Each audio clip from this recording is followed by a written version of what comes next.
Siang, Assalamualaikum warahmatullahi wabarakatuh. Sampai ketemu berjumpa kembali dengan saya. Ya, awal saya akan membawakan materi kerusakan makanan. Ya, pejuang muda dan pahlawan ekonomi di rumah saja tetap laku. Marilah kita simak materi yang akan saya bawakan kali ini. Ini berhubungan dengan hasil produksi kalian semua. Ya, jadi kerusakan makanan itu akan berpengaruh terhadap hasil nantinya. Kenapa kok akan berpengaruh terhadap hasil?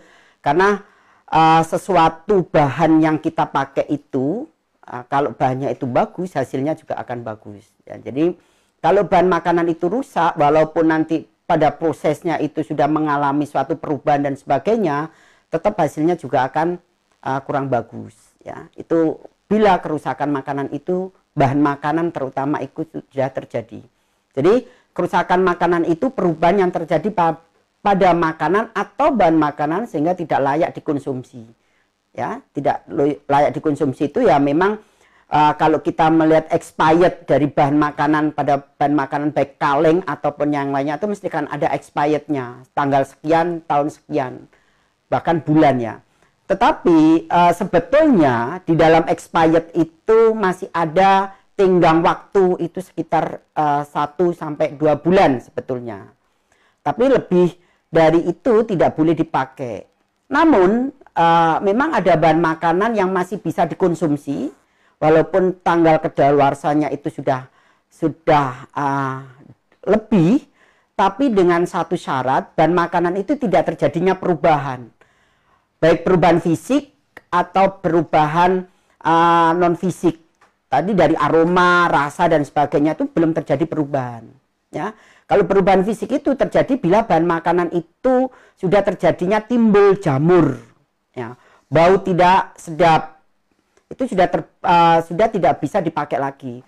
Tetapi apabila bahan itu masih bisa dan kemudian kita coba tidak terjadinya perubahan dan tidak terjadi akibat dari bahan makanan itu, maka bolehlah kita memakai. Contohnya di dalam penggunaan margarin atau butter. Seringkali margarin dan butter itu mudah sekali rusak. Karena apa? Kadar protein tinggi. Jadi bahan makanan yang kadar proteinnya tinggi itu lebih mudah rusak. Ya, dibandingkan dengan bahan makanan yang kadar proteinnya rendah. Ya. Butter dan margarin walaupun belum masa expirednya, tetapi kita penyimpanannya itu kurang bagus, ya, maka mudah sekali rusak. Terjadinya jamur, aroma yang tidak sedap, aroma yang tidak semestinya dan sebagainya. Namun apabila penyimpanannya yang tepat, kemasannya yang bagus, walaupun masa expirednya itu sudah ada mendekati paling tidak, itu tidak terjadinya perubahan, maka masih bisa dikonsumsi. Ya. Kemudian jenis kerusakan makanan itu apa saja? Yang pertama, kerusakan makanan oleh perishable food. Perishable itu bahan makanan yang mudah rusak. Ya.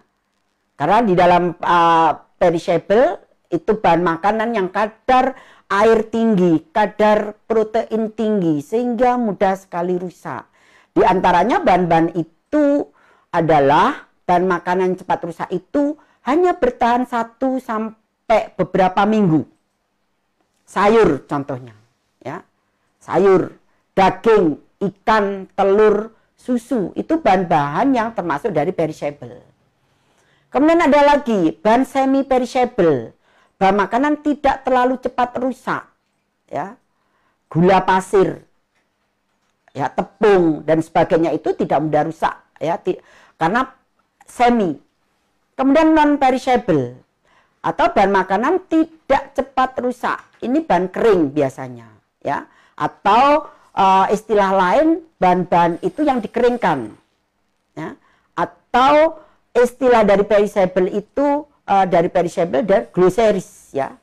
Seperti itu. Jadi bahan makanan yang dikeringkan, ya, seperti bumbu dan rempah, ya, rempah-rempah.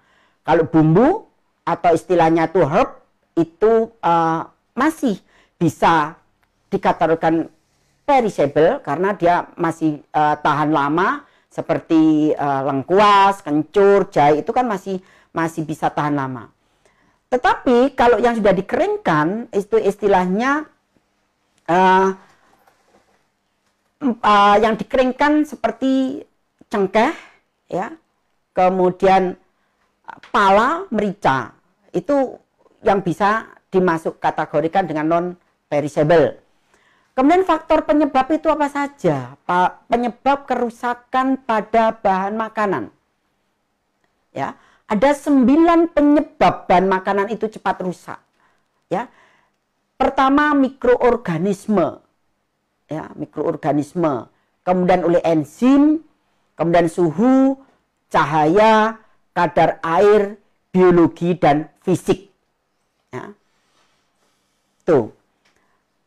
Mikroorganisme itu terdiri dari bakteri, ragi dan kapang. Seperti yang saya sebutkan pada minggu yang lalu.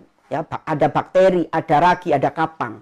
Sebetulnya ragi dan kapang itu aslinya seperti yang minggu kemarin itu sudah saya terangkan bahwa ragi dan kapang itu kalau dipakai itu sebagai bahan pengawet, ya, mengawetkan, ya, ragi dan kapang. Contohnya ragi yang digunakan pada tempe itu kan ragi atau kapang. Pada roti itu ragi juga, atau kita menyebutnya itu dalam bahasa kita yang sehari-hari kita pakai dengan merek, ya, merek itu ada Fermipan, itu ragi. Ya. Nah, bentuk pengrusakan yang disebabkan oleh mikroorganisme itu berupa apa? Terjadinya bau busuk, kemudian berlendir, ya, berbusa, berjamur, kemudian akhirnya terjadilah racun dan penyimpangan warna. Ya. Contoh, daging. Jika daging terjadinya bau kurang sedap, busuk, berlendir, maka warna daging, baik itu daging ayam atau daging sapi, kambing, itu berwarna kebiruan. Ya. Apalagi kalau kita membeli unggas ayam yang sudah dipotong dari pasar itu sudah, misalkan kan mesti ada yang warnanya kebiruan di sekitar sayap atau dada. Tolong kalau sudah seperti itu jangan dibeli, ya, karena itu sudah terjadinya kerusakan oleh mikroorganisme, karena sudah terjadinya perubahan warna yang seharusnya warna putih segar tapi sudah terjadinya warna kebiruan, ya. Kemudian kenapa kok dikatakan terjadinya perubahan? Karena kadar protein pada ikan, unggas, dan daging itu, ya, denaturasi oleh asam amino. Ya, kalau saya menjerangkan asam amino nanti tidak selesai ya materinya. Kalau asam amino itu ada 2, asam amino esensial dan non-esensial, itu banyak, nanti terlalu luas jangkauannya. Sama hanya menjelaskan bagaimana mikroorganisme itu merusak, ya. Ya, karena di dalam asam amino itu dipecah menjadi karbon atau oksigen, ya, seperti itu. Ya. Kemudian kerusakan pada enzim. Enzim yang terdapat pada bahan makanan, terutama enzim ini terdapat pada buah-buahan yang merusak warna pada buah. Terjadinya reaksi browning atau reaksi kecoklatan. Ya. Bahan makanan yang mengandung enzim, terutama enzim vinolase, ya, penyebab bahan makanan mengalami kecoklatan. Ya. Contohnya apel, pisang, dan apokat. Jadi kalau apel dibuka atau dikupas pasti terjadinya browning. Itu reaksi dari CO2. Nah, untuk menghindari supaya asam itu tidak merusak apel, jadi harus asam ketemu asam. Ya, jadi apel itu harus direndam atau kita beri cairan cuka atau jeruk nipis supaya tidak terjadinya warna kecoklatan. Pisang juga begitu. Apokat juga begitu, karena terjadinya browning. Kemudian ada umbi-umbian juga yang bereaksi. Umbi-umbian yang akan bereaksi diantaranya itu ada kentang dan singkong. Kentang, singkong, kemudian ubi jalar. Ya, itu akan merubah warna menjadi kecoklatan. Untuk menghilangkan warna coklat, menghindari supaya warnanya tidak coklat, maka perlu perendaman. Selain menghindari warna coklat, seperti yang minggu kemarin, umbian itu karena mengandung racun sianida, maka direndam supaya larut. Alangkah baiknya bila dicampuri dengan garam, ya, supaya cepat larut, supaya bereaksi, ya. Kemudian zat mempercepat reaksi pencoklat adanya O2, Fe itu besi, ya. Kemudian enzim amilase itu sebetulnya enzim yang terada pada mulut kita. Ya, pada rongga mulut itu ada enzim amilase yang berfungsi untuk mengunyah, ya, untuk mendapatkan supaya kita lebih membantu pada proses pencernaan. Ya. Tetapi kalau pada reaksi pada umbi-umbian itu maka kurang bagus. Kemudian zat menghambat reaksi pencoklatan adalah garam, asam sitrat atau cuka, dan jeruk nipis. Itu yang bahan makanan yang disebabkan browning. Kemudian oleh suhu. Ya, suhu di sini yang dimaksud dengan suhu itu suhu proses pemasakan. Ya, karena di dalam proses pemasakan itu ada suhu yang tinggi dan ada suhu yang rendah. Kerusakan bahan makanan karena suhu sering terjadi akibat penggunaan yang terlalu tinggi dan terlalu rendah. Jadi kalau terlalu tinggi terjadinya gosong, browning, ya. Kemudian kalau suhu rendah, ya, suhu rendah itu akan terjadinya apa? Susu akan terjadi pecah, ya. Kemudian pada sayuran dan buah terjadinya thawing, yaitu pelunakan. Jadi pada saat proses suhunya rendah, maka lunak tetapi kurang bagus, ya.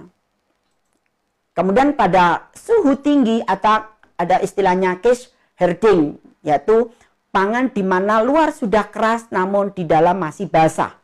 Jadi itu selalu suhu yang terlalu tinggi sehingga pada saat kita misalkan menggoreng ikan, ayam atau yang lainnya, atau pada saat itu kita menggoreng dengan minyak panas, ya, minyak yang selalu panas, terjadi apa? Bagian luarnya itu sudah kering tetapi di dalamnya masih lunak atau masih basah. Nah, ini kurang bagus.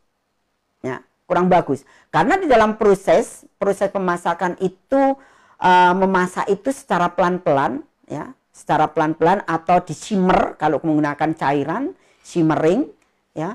Kemudian kalau dimasak di dalam suhu yang dengan minyak frying atau dengan minyak banyak, istilahnya deep fat frying, memasak atau menggoreng dengan minyak banyak, itu kita menggunakan suhu yang sedang, jangan menggunakan suhu yang tinggi.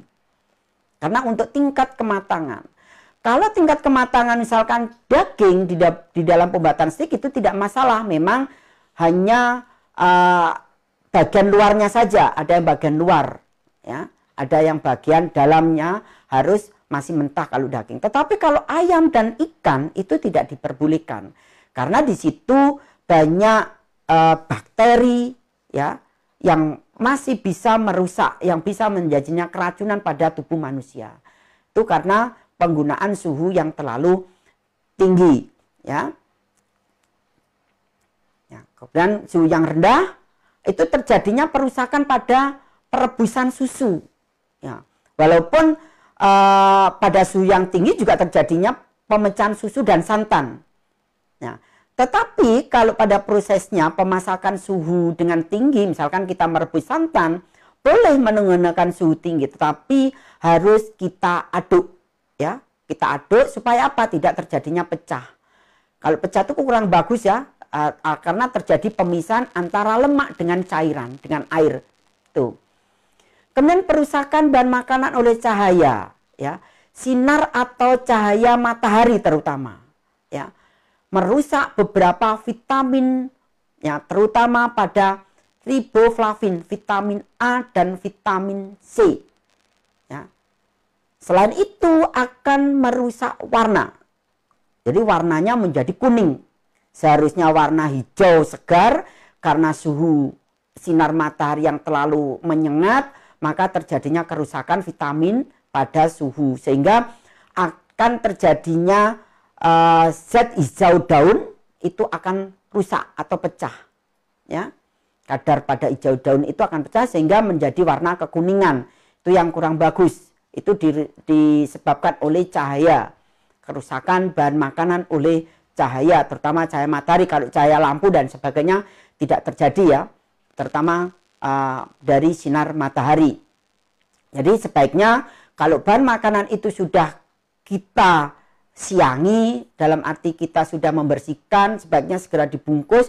Jangan dibiarkan yang terlalu lama di dalam ruangan yang di situ banyak cahaya matahari yang masuk, ya, sehingga akan merusak atau merubah zat warna hijau. Klorofil pada daun itu akan hilang. Kalau sudah klorofil hijau daun hilang, maka pada saat pemasakan kurang bagus, warnanya menjadi kekuningan, ya. Tuh. Kemudian kerusakan oleh kadar air. Ya. Kadar air dalam bahan makanan dipengaruhi oleh kelembapan, ya, yang ada di ruangan. Ya, jika kadar air dalam bahan rendah, sedangkan RH ruangan tinggi, maka terjadinya kenaikan jumlah kadar air pada panganan tersebut. Ya. Contohnya, ya, pada saat kita menyimpan bahan makanan dengan kadar airnya pada bahan makanan itu rendah, kemudian suhu yang ada penyimpanan itu tinggi, maka terjadinya pembekuan. Ya. Contohnya dalam penyimpanan di dalam kulkas dengan kita pakai suhu yang tinggi, kemudian kita tidak menyimpan, kita tidak bungkus, maka terjadinya apa? Terjadi pembekuan. Walaupun itu tidak terjadinya pada refrigerator ya, freezer, tidak terjadi freezer, tapi masih tetap terjadi pembekuan. Yang sering terjadi pembekuan itu pada saat penyimpanan sayuran dan sejenisnya atau tahu. Ya, tahu itu kan karena penyimpanannya kita menggunakan media kadar air tinggi, kita rendam dalam cairan sehingga cairannya terjadi pembekuan yang mengakibatkan tahu akan terjadi kerusakan, berubah warna menjadi kuning, ya, dan terjadinya pori-pori yang membesar pada tahu. Kenapa? Karena kadar air pada tahu itu ditarik keluar. Ya. Selain itu apa? Telur juga begitu, karena telur itu mempunyai pori-pori juga. Pada saat dia disimpan di dalam kulkas, suhu ruangannya itu tinggi, maka kadar air itu masuk ke dalam telur. Walaupun pada dalam pori-pori telur itu sudah tertutup. Nah, sehingga pada saat pemakaian mau kita pakai, kita keluarkan dari lemari pendingin, maka terjadinya pengembunan. Karena apa? Pori-pori pada telur itu sudah membuka sehingga kadar air yang pada telur itu akan keluar. Itu jika pada suhu ruangan tinggi, ya. Kita kembali setelah pesan-pesan berikut ini. Pahlawan ekonomi di rumah saja pasti laku. Kemudian kerusakan yang disebabkan oleh biologi. Ya, biologi itu disebabkan oleh binatang, ya. Beberapa binatang dapat menyebabkan kerusakan badan makanan, ya, terutama tikus, kecoa, lalat, semut, serangga, dan ulat.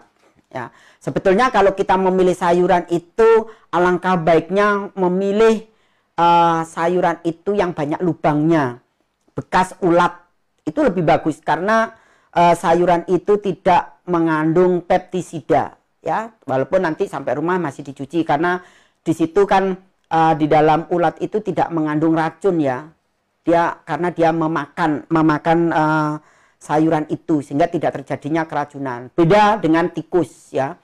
Jadi kita harus bisa membedakan mana sayuran yang dimakan oleh tikus, mana sayuran yang dimakan oleh ulat ya. Kalau tikus itu akan kelihatan dia gigitannya itu rata ya.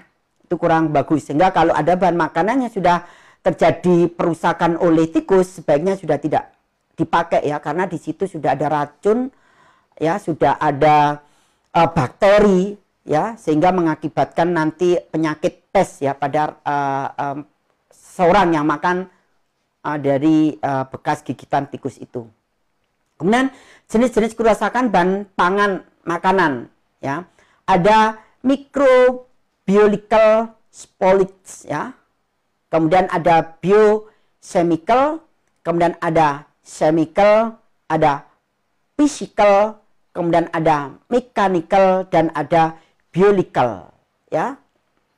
Kemudian kerusakan oleh microbiological spoil, kerusakan makanan atau yang disebabkan oleh ya bahan makanan oleh mikroorganisme, kerusakan yang disebabkan oleh bakteri, oleh jamur dan oleh ragi.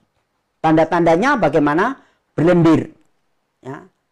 Sayuran kalau sudah berbau, sayur yang sudah matang ya maksudnya, sayur yang sudah matang itu terutama yang kadar protein tinggi di sini yang sering lebih cepat rusak itu yang bersantan, ya, bersantan, kemudian seperti soto itu kan kadar lemak tinggi juga, itu sering terjadinya lendir. Jadi kalau masak pagi hari kemudian siang tidak dihangatkan, sore sudah berlendir, itu disebabkan oleh bakteri. Ya, sebaiknya sudah tidak boleh dikonsumsi lagi. Selain berlendir, dia juga akan berakibat bau, ya, yaitu asam. Timbullah asam. Itu yang disebabkan oleh mikroorganisme penyebab kerusakan makanan oleh bakteri. Ya. Kemudian kalau oleh ragi itu terjadinya jamur, ya, kapang dan sebagainya. Kemudian kerusakan oleh biological, ya, kerusakan biokimia oleh enzim, ya, secara alamiah yang dikandung dalam bahan makanan. Adanya reaksi enzimatik yang tidak terkontrol dan menyebabkan perubahan pada rasa, bau dan warna. Ya. Ini, jadi bio itu sebetulnya kerusakan biokimia ini masih bisa dikonsumsi karena reaksinya hanya berupa pencoklatan, browning. Ya, reaksi biochemical ini hanya pada terjadinya pencoklatan saja, reaksinya pada reaksi browning. Ini masih bisa dikonsumsi karena hanya ada aktivitas enzim. Ya, aktivitas enzimnya dengan oksigen. Jadi enzim yang ada pada buah itu kemudian bereaksi dengan oksigen. Sehingga enzim dan oksigen itu menyebabkan bahan itu menjadi kecoklatan. Ya, apel, misalkan saya mengupas apel, saya tidak rendam, saya tidak kasih dengan asam, maka terjadinya warna browning. Itu masih bisa kita konsumsi, ya. Masih kita konsumsi.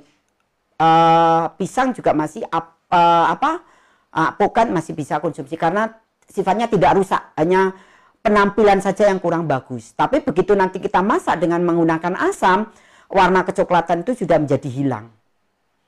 Kemudian oleh chemical. Chemical itu kerusakan yang disebabkan oleh bahan kimia biasanya.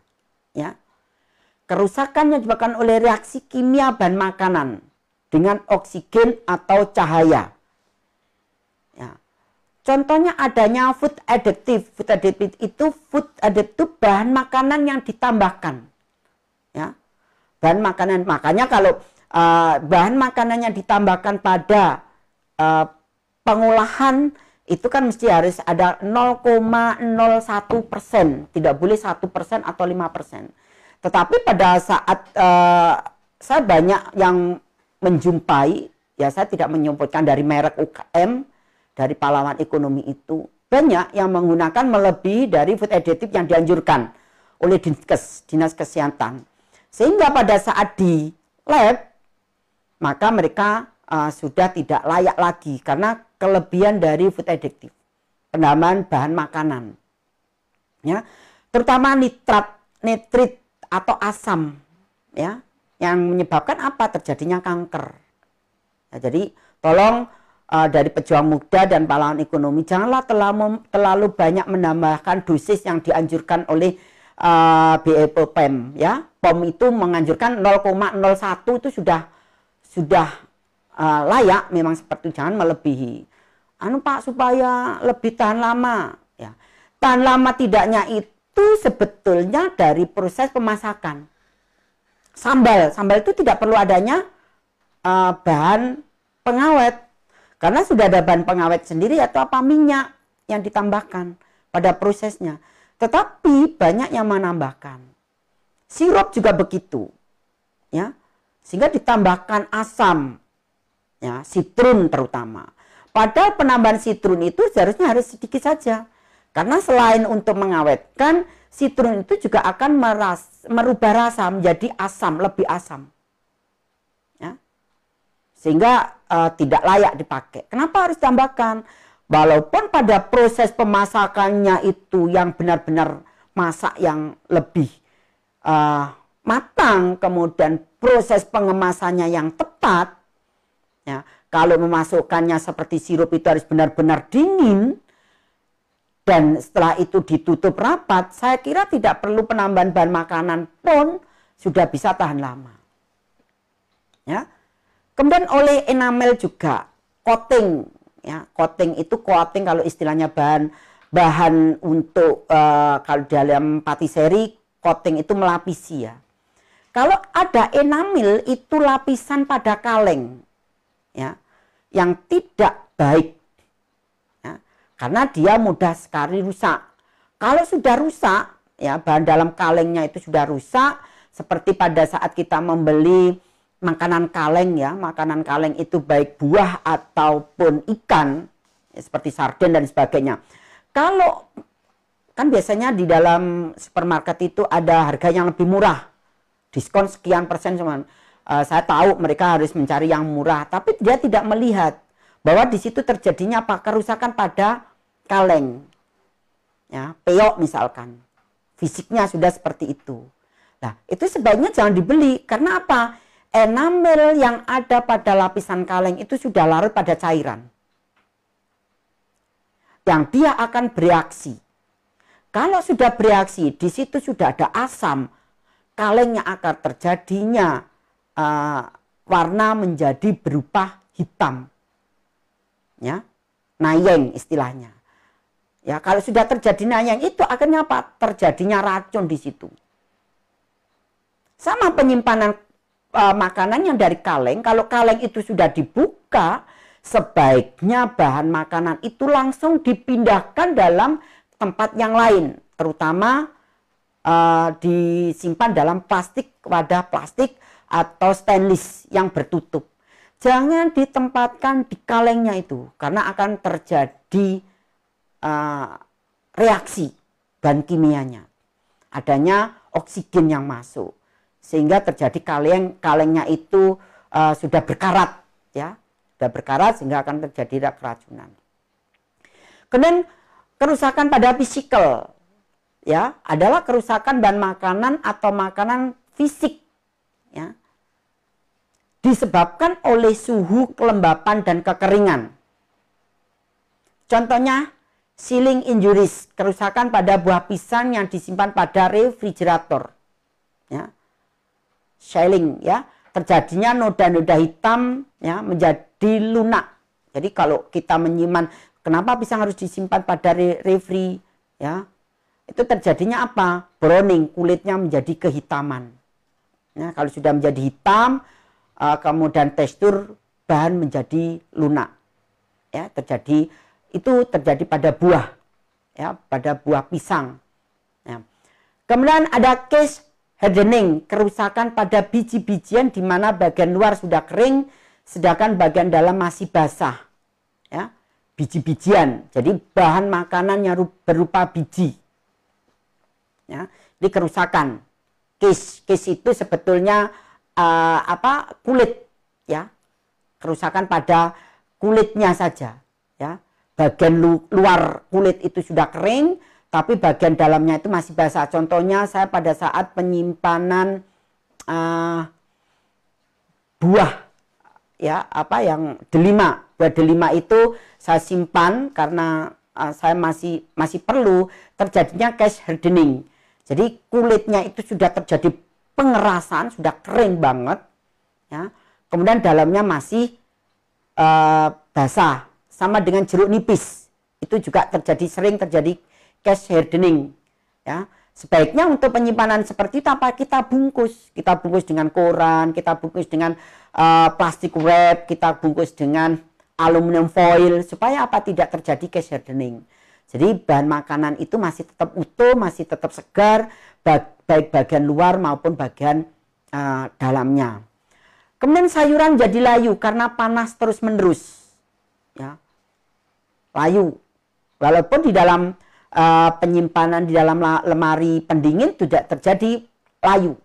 Ya, supaya tidak terjadi layu, maka ya kita simpan dengan pembungkus, kita bungkus yang bagus.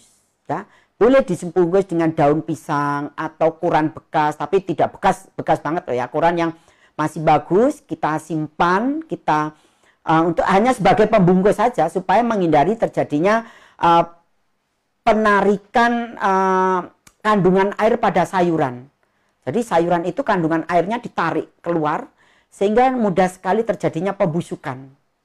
Nah, cabai juga begitu, tomat itu juga terjadi. Bukan hanya sayur saja, tetapi bisa buah juga bisa. Kemudian bisa terjadi pada seperti cabai, bumbu-bumbu, ya, bumbu-bumbu segar atau herb, ya. Kemudian kalau yang spice memang harus dikeringkan. Kalau spice tidak, spices, bumbu-bumbu kering itu tidak perlu disimpan di dalam lemari pendingin ya. Disimpan di luar saja karena memang sudah kering seperti cengkeh, pala, merica seperti itu ya. Terjadinya physical yang lainnya itu kegosongan pada saat menggoreng dan membakar ya, yang terlalu lama dengan menggunakan suhu yang terlalu tinggi ya. Jadi kalau terlalu tinggi suhunya kemudian menggorengnya lama, akhirnya terjadinya warna yang kurang bagus. Kemudian ada mechanical, ya, kerusakan bahan makanan atau makanan disebabkan oleh benturan. Benturan itu boleh dari wadah, boleh dari antar bahan makanan itu sendiri, ya. Dan makanan itu sendiri, misalkan semangka berbentur dengan semangka, dengan melon dan sebagainya, akhirnya terjadi kerusakan fisik, ya. Fisiknya rusak. Bagian dalamnya sudah, walaupun bagian luarnya masih utuh, biasanya bagian dalamnya yang sudah agak rusak karena terjadinya benturan. Kalau dengan wadah, ya benturannya dengan bahan itu. Ya. Akibat disebabkan apa? Akibat dari transportasi, ya, pengangkutan. Ya. Jadi pada saat pengangkutan mulai dari daerah satu ke daerah yang lain dibawa, misalkan dari Batu dibawa ke Surabaya dengan perjalanan yang lama, itulah terjadinya benturan fisik, baik dikemas atau dengan bahan itu sendiri, sehingga terjadinya kerusakan sehingga kurang bagus. Kemudian kerusakan yang disebabkan oleh biological, bahan makanan disebabkan oleh biologi, ya, tikus, serangga, ulat, ya. Contohnya biji-bijian menjadi berlubang, ya, jadi menghasilkan bubuk, ya. Kalau sudah kena serangga menjadi bubuk. Contohnya ulat yang terdapat pada beras yang hitam-hitam, ya. Kalau kita penyimpanan kurang bagus, beras itu terjadinya ada, walaupun awalnya hanya satu ulat yang hitam itu, ulat yang hitam, kemudian akhirnya lama-lama menyebar karena perkembangbiakannya selalu lebih cepat dia. Nah, untuk menghindari seperti itu sebaiknya dikemas yang bagus penyimpanannya. Kalau sudah ada seperti itu, kita pisahkan. Beras yang sudah terjadi seperti itu kita pisahkan karena di situ ada telurnya yang dia akan berkembang biak, ya, lebih cepat lagi, sehingga akan merusak bagian biji pada beras, sehingga bagian luarnya seperti utuh tetapi di dalamnya itu sudah menjadi serbuk, ya, menjadi bubuk. Itu kurang bagus sehingga harus dihilangkan, ya, seperti biji-bijian. Kemudian pada bawang putih juga terjadi ketumbar, kemudian merica bubuk, merica yang butir itu juga terjadinya seperti itu, ya. Kemudian sayur dan buah terdapat ulat dan berlubang, ya, biologicalnya. Kemudian bahan yang berupa tepung, ya, bahan yang berupa tepung terjadinya berulat dan berbau apek, ya. Tepung kalau sudah dibuka sebaiknya langsung dipakai sekaligus, jangan terlalu lama dibuka karena akan terjadinya ulat. Di ulat situ itu sudah menimbulkan sarang, kemudian ada telurnya berkembang lagi dan sebagainya. Itu lebih cepat lagi sehingga menimbulkan apek. Pada saat kita tapis, pada saat kita membuat suatu produk, pasti akan ada seperti bukan belatung, ya, ulat, Ya, kalau belatung itu diakibatkan oleh lalat, ya, yang disebabkan oleh lalat. Kalau ulat yang pada tepung itu ya memang benar-benar ulat yang ditimbulkan oleh bahan itu sendiri. Kemudian hal-hal yang perlu diperhatikan untuk mencegah kerusakan makanan. Itu apa saja sih yang harus kita perhatikan, harus kita memilih, ya, memilih yang tepat. Mahal bukan berarti bagus. Murah bukan berarti jelek. Ya, dari bahan makanan itu. Ya, karena tergantung dari kita membelinya di mana. Kalau kita membelinya di pasar, misalkan di Rans Market, mesti mahal. Tapi apakah mahalnya di Rans Market itu lebih bagus? Belum tentu. Kadang lebih bagus yang ada di pasaran. Tetapi di pasar tradisional cuma cara pengemasannya yang kurang bagus. Mereka tidak dikenakan pajak yang tinggi dan sebagainya. Tidak menyewa tempat yang tinggi sehingga pasar tradisional itu bisa harganya yang murah. Itu bisa. Ya. Tetapi kualitas yang bagus juga masih ada. Nah, untuk mencegah bagaimana? Pilihlah bahan makanan yang berkualitas baik. Baik dalam arti apa? Dari segi penampilannya, sayuran itu segar, hijau, ya. Walaupun segar, hijau, mulus itu belum tentu baik karena peptisidanya tinggi biasanya.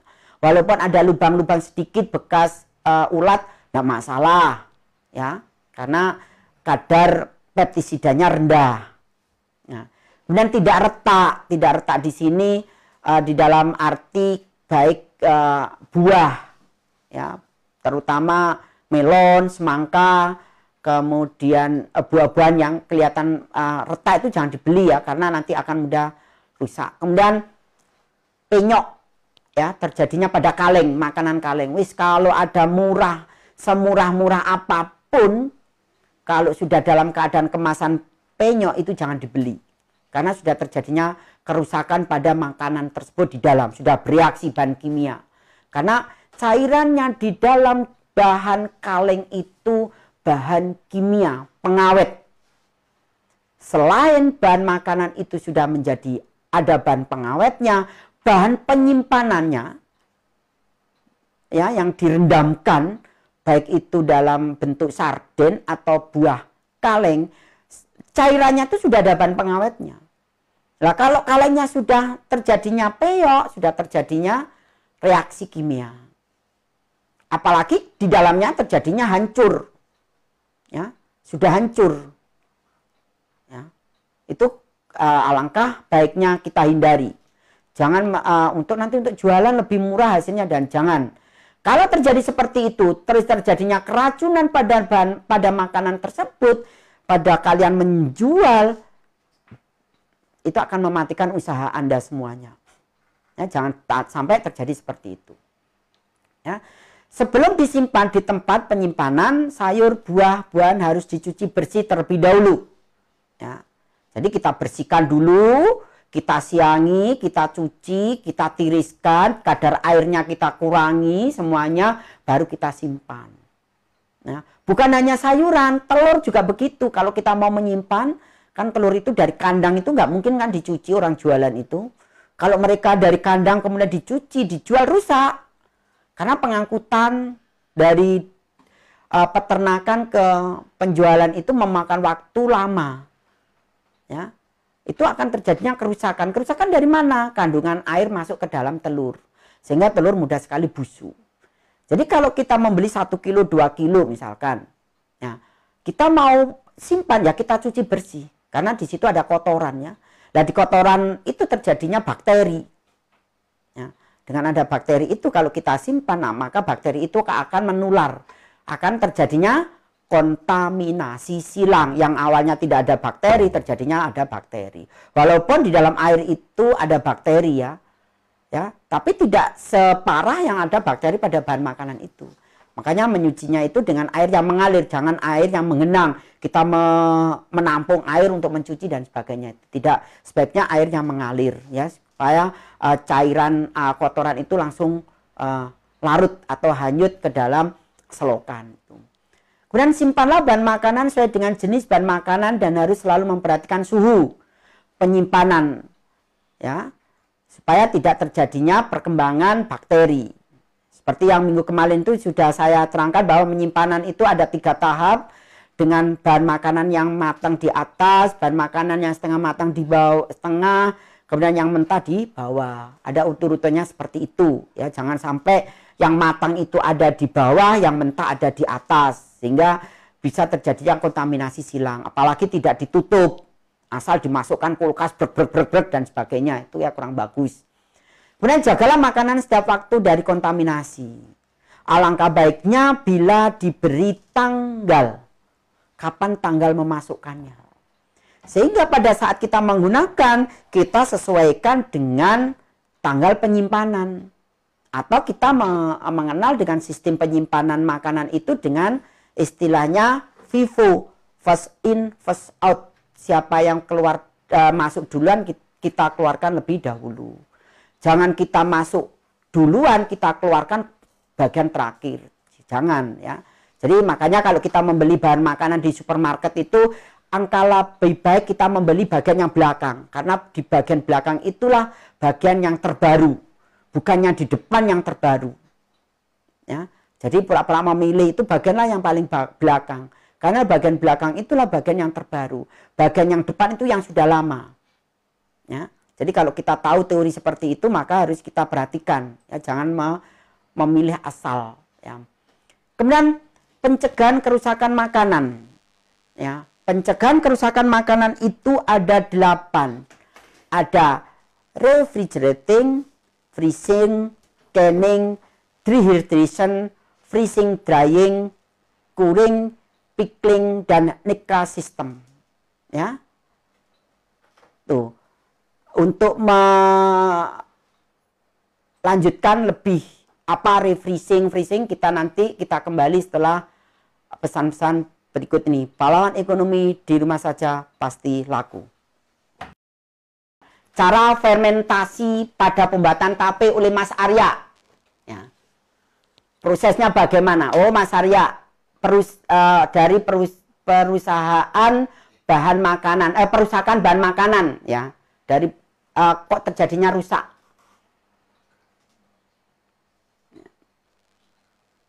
Kalau fermentasi itu tidak merusak, Mas Arya.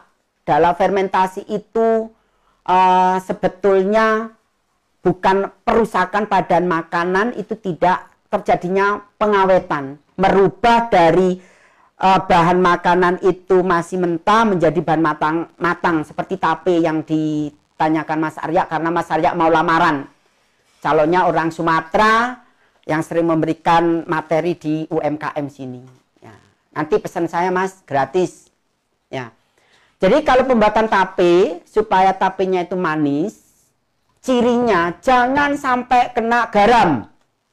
Karena sifat dari garam itu akan mengakibatkan rusak pada tape. Tapenya berubah menjadi rasa asam.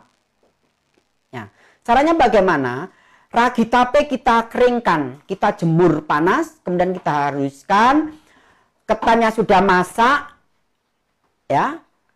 Ketan yang sudah masak kita dinginkan, kemudian kita campur dengan ragi tape tadi. Setelah itu kita tambahkan gula, kita fermentasikan 2 malam. Ya. Boleh dibungkus atau jadikan satu. Ya. Itu ya. Kemudian bululu, ya, bululu simpel tadi ya, saya berikan masukan, Bu. Kalau yang sudah di freezer, Bu, empek-empek itu sebetulnya warnanya kan putih kalau memang dari daging asli dari tenggiri, karena penggunaannya hanya empek-empek itu hanya tenggiri dengan tepung tapioka atau kanji. Kalau berwarna kekuningan itu bukan berarti jamur. Kalau sudah berjamur itu warnanya bukan kekuningan, berubah berwarna kecoklatan dan seperti abu-abu karena spora pada jamur sudah terjadi. Ya, kalau sudah dimasukkan ke freezer kemudian dikeluarkan, sebaiknya itu harus habis, Bu. Jangan sudah dikeluarkan kita masukkan lagi, itu kurang bagus. Karena kenapa? Bakteri yang sudah di luar itu akan nulari yang ada di dalam. Kontaminasi silang. Jadi kalau sudah disimpan, ya kita simpan terus, ya kalau sudah kita keluarkan ya harus habis. Jangan sampai ada sisa kita campur lagi dengan yang ada di freezer. Gitu ya. Supaya tidak terjadi yang kontaminasi silang. Ya, ada lagi yang pertanyaan?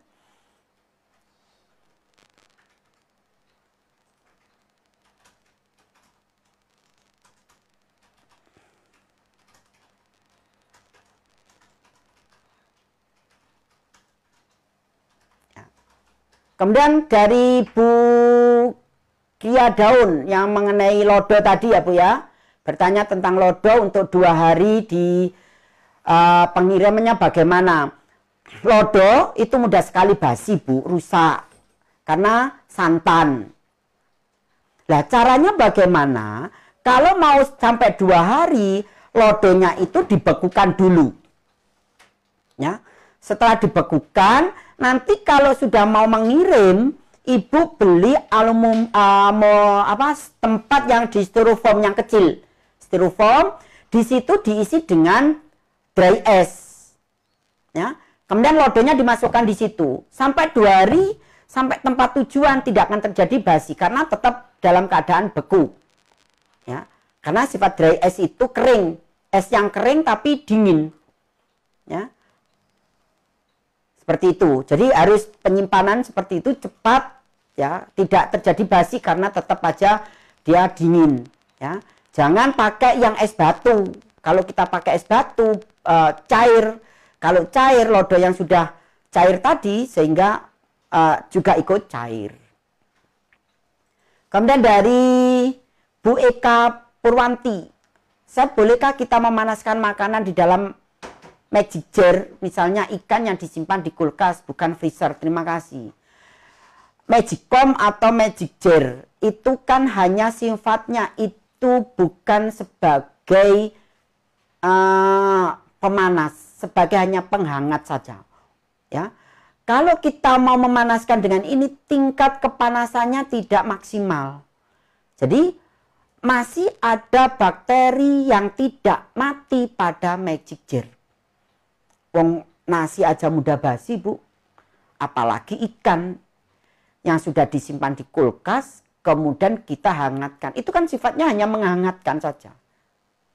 Nah, sebaiknya kalau tidak terjadinya kerusakan, tidak terjadinya rusak, makanan sudah disimpan di kulkas itu dan tidak bersentuhan langsung dengan api, ya kita pakai sistem dikukus atau di steam, ya, dikukus saja dengan alat atau dengan panci stainless, masukkan ke kukusan, ya, tuh. Jadi tidak bersentuhan lagi dengan api, tuh ya Bu Eka. Jangan menggunakan magic jar atau magic magicom. Nah, kemudian dari Bu Surat, jurnalis, ya, Bu jurnalis, materi yang mantap. Mau tanya, kalau menyimpan sayur yang masih segar terus dibungkus dengan koran, nah, sayur itu bertahan berapa hari untuk layak konsumsi? Kalau konsumsi layak konsumsinya masih layak Bu jurnalis ya, karena kan masih belum diproses pengolahan, masih segar. Dengan koran itu supaya tidak terjadinya kontaminasi silang, satu. Yang kedua, tidak terjadinya penarikan kandungan air, hilangnya kandungan air pada sayuran itu. Apakah tinta korannya tidak terkontaminasi dengan sayur? Tidak. Tidak melengket kok sayurannya. Kan ini sayuran yang masih mentah, bukan sayuran yang sudah matang. Kalau koran itu untuk meniriskan, menggoreng kerupuk, berambang, bawangnya digoreng, peyek, terkontaminasi, luntur korannya, tinta korannya. Tapi kan ini hanya sebagai pembungkus Bu jurnalis. Oh, jurnalis masuk nggak tahu antara membungkusnya ya. Kan nanti dicuci lagi. Ya Bu jurnalis. Kemudian Bu Sri Wahyuni. Ya. Ya, bisa Bu Sri Wayuni. Kalau Bu Sri Wayuni itu yang dari Tiwul. Nah, dari Tiwul. Pak Muawal mau tanya, untuk perenyah keripik tempe apa cukup menggunakan tapioka? Ya, nggak usah perlu pakai perenyah yang lainnya, Bu. Ada tambahan lainnya untuk pengawetnya apa ya, Chef, supaya tidak mudah berubah rasa tengi. Ya, tenginya itu tergantung dari minyak, Bu. Ya, jadi minyak yang dipakai, kemudian jenis peyeknya juga. Kalau menggunakan peyeknya itu dengan menggunakan bahan kering, kalau seperti keripik tempe itu kan harus dijemur dulu, Bu. Ya, jadi keripik tempenya itu, keripik tempe atau kering tempe, tempenya itu dikeringkan dulu, dijemur atau diangin-anginkan. Supaya apa? Menghilangkan kadar air. Ya. Selain itu kita menggunakan tepung tapioka atau kanji dan tepung beras yang kita tambahkan dengan bumbu-bumbu yang lain. Tuh, okay. Boleh pakai baking powder sedikit aja untuk perenyah.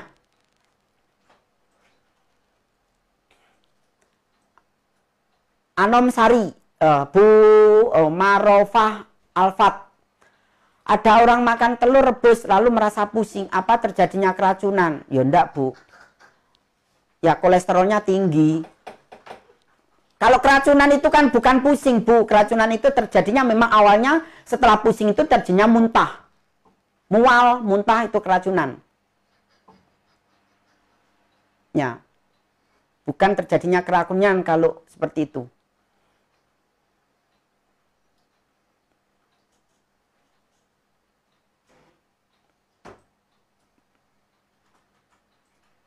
Bu Yuli. Oh, Bu Eliana Iskandar. Maksudnya perbandingan 1 kg ketan berapa gram raginya? Ya, raginya 1,5 atau 2 butir bulatan itu aja cukup, Bu. Ya, cukup. Tapi jangan sampai kena ini ya, Bu, kena garam ya. Kalau kena garam akan terjadinya kecut. Kalau nggak percaya, Bu Elina membuat kemudian dikasih garam sedikit aja. Ya. Kalau mau percobaan. Cirinya seperti itu. Pada pembuatan tape jangan kena garam. Kadang-kadang di musim penghujan ini, saya ingat waktu masih kecil dulu, orang tua menganjurkan kalau musim penghujan ini di desa saya itu tidak ada orang memproduksi tape pohung atau tape singkong. Kenapa? Karena di dalam air hujan itu mengandung garam sehingga mengakibatkan tapenya asam. Memang betul. Saya dulu tidak percaya, setelah saya uji coba, apa betul sih kandungan seperti itu mengakibatkan rasa dari tape itu merubah menjadi asam. Memang betul. Garam yang mengakibatkan, garam itu akan mematikan ragi. Seperti itu.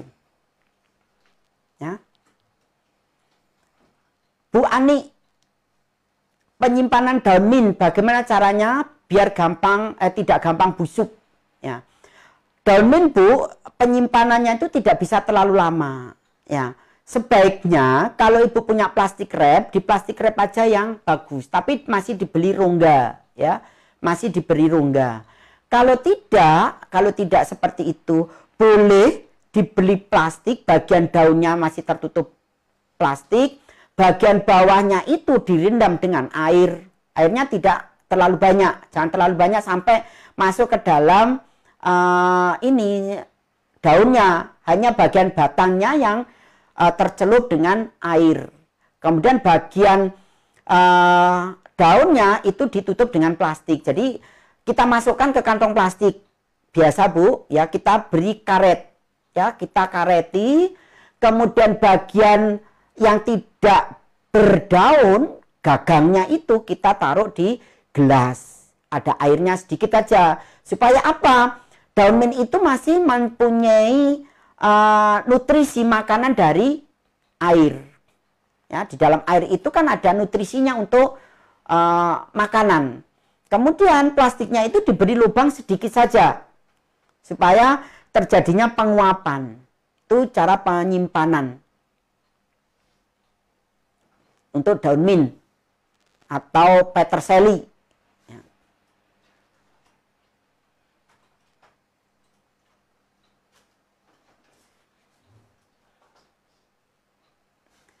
Selain yang diasinkan, Mas Arya lagi. Kayaknya Mas Arya ini lagi mewakili calon istrinya yang di Sumatera, di Medan. Ya. Bagaimanakah ada cara lain daging, ya, daging atau ikan, ya, yang didinginkan, diasinkan. Kalau yang daging yang disimpan dalam bentuk sudah dalam bentuk matang, dibuat dendeng, dibuat abon. Ya, kalau ikan itu juga seperti itu. Selain diasinkan juga dibuat abon. Ya, kemudian di dalam kita buat seperti sarden itu bisa, atau kita buat seperti bandeng, presto dan sebagainya. Bisa, Mas? Ya. Ada lagi? Kalau tidak, saya akhiri sampai di sini dulu materi untuk bahan makanan, kerusakan bahan makanan kali ini. Bisa kita lanjutkan nanti di luar acara ini, boleh bertanya kalau belum paham apa yang sudah saya sampaikan. Ya, saya mohon maaf kalau ada kata yang salah dalam penyampaiannya ini. Ya, pejuang muda dan pahlawan ekonomi di rumah saja tetap laku. Wassalamualaikum warahmatullahi wabarakatuh.